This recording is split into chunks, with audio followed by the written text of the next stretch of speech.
American dollar தான் இப்போ வரைக்கும் உலகத்தில் மோஸ்ட் பவர்ஃபுல் கரன்சி. ஆனால் இதுக்கு முன்னாடி பிரிட்டிஷ் பவுண்ட் ஸ்டெர்லிங் தான் ஃபர்ஸ்ட் வேர்ல்டு வார் வரைக்கும் உலகத்தோட மிக வலிமையான கரன்சியாக இருந்துச்சு.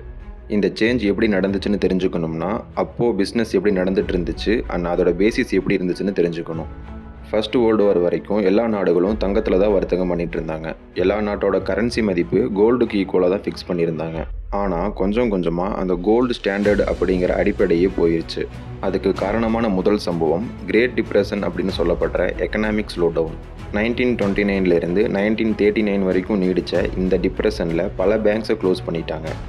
யூரோப்லேயும் லாட்டின் அமெரிக்காவிலையும் இருந்த இன்வெஸ்டர்ஸ் அவங்களோட தங்கத்தை எங்கேயாவது சேஃபாக வைக்கணும்னு பார்த்துட்டு இருந்தாங்க. அந்த டைமில் இருந்ததுலேயும் ஸ்டேபிளான எக்கானமி அமெரிக்கா தான். ஏன்னா அவங்க ஃபஸ்ட்டு வேர்ல்டு வாரில் பெருசாக இன்வால்வ் ஆகலை. அதனால நிறையா தங்கம் இன்வெஸ்ட்மெண்ட்டாக அமெரிக்காவுக்குள்ளே வந்துச்சு. ரெண்டாவது சம்பவம் 1934 American president Franklin D Roosevelt கொண்டு வந்த கோல்டு ரிசர்வ் ஆக்ட். அதுபடி அமெரிக்க பொதுமக்கள் யாருமே தனிப்பட்ட முறையில் தங்கத்தை வச்சுக்கக்கூடாதுன்னு சட்டத்தை கொண்டு வந்தாங்க. அதனால அமெரிக்கன் கவர்மெண்ட்டே $20 ஒரு அவுன்ஸ் தங்கம் அப்படின்னு விலை கொடுத்து அவங்க மக்கள்கிட்ட இருந்து எல்லா கோல்டையும் கவர்மெண்ட்டே வாங்கி வச்சுக்கிட்டாங்க. Third important incident second world war. America முதல் சில வருஷங்கள் அந்த போரில் கலந்துக்கல. அந்த போர் நடக்கும்போதும் யூரோப்பிய நாடுகள் தங்கத்தை சேஃபாக வைக்கணும்னு அமெரிக்காலையும் கனடாலையும் இன்வெஸ்ட் பண்ணாங்க.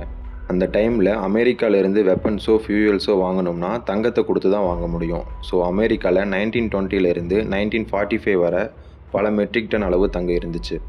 1933 6000 மெட்ரிக் டன் வச்சுருந்தாங்க. 1940s எண்டில் அது 20000 மெட்ரிக் டன் ஆச்சு. அப்படி பல நாடுகளோட கரன்சிக்கு பேக்கப்பாக இருந்த தங்கம் மொத்த உலகத்தில் இருந்ததுலேயே கிட்டத்தட்ட 60% மேலே அமெரிக்காவில் போய் சேர்ந்துருச்சு.